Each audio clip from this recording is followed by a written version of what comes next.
Will you have to pay capital gains taxes when you sell an inherited property? Well, that's what I'm going to break down today. Stick around.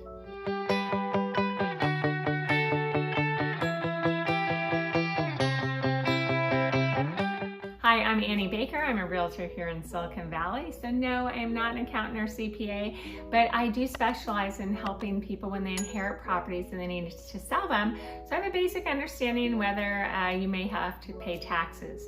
And I'm just going to talk about a few different situations and break it down for you. There are so many scenarios, but I'm going to keep it simple for today's video. So the number one thing I tell clients is they have to have a time of death appraisal done, unless you're selling the house, within just 2 or 3 months. But it's good information to have. Find out what the value is of your parents' house or the loved one who passed away when they died. A lot of situations like that, someone's lived in the house 20, 30, 40 plus years. The value is clearly different than when they purchased it. So it's really good to get an idea what the value is, especially if there's multiple siblings that you're going to have to divide the proceeds. Find out what the value is from an appraiser. And I actually have 2 appraisers that specialize in time of death appraisals. So if you need a recommendation, please reach out. So when you get the time of death appraisal, you get an idea of where the house value is. And if you sell, like I said, within months, even within 8 months to a year of getting that value done, you will not have capital gains, because even if the house has gone up in that year, which is common in Silicon Valley, all your closing costs and any work you did to get the house ready for sale will be offset. You get to deduct those from the sale price. So it pretty much wipes out any gain. So there's no taxes. Let's say though you're thinking about moving into the house and you're going to make it your primary residence.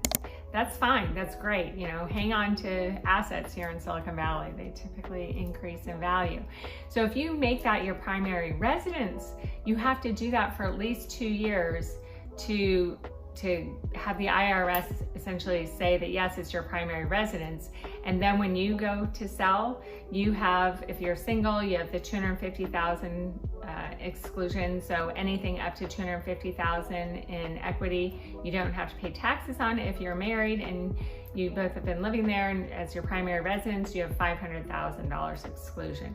So if you make it your primary residence, there's no capital gains because you moved into the property, but just make sure you live in it for 2 years. Otherwise, you will have to consider if let's say you hold on to it for 18 months and sell it, it is not your primary residence. So what's the value from when you inherited the property and the time of death appraisal until you're going to sell? So you have to be careful in that situation. Another situation is, let's say you decide not to sell, no other siblings are involved, it's your property, you decide to make it an investment property. Again, then you fall into a different bracket for capital gains taxes because it's no longer an inherited property. You basically have become the owner at the time of death and it's a rental property. So you will pay taxes when you get to sell that property. So that's a little bit different. And so when I have clients that come to sell an investment property that they had inherited a long time ago, they are now in a different tax scenario. So it's not just an inherited property. So I hope that makes sense.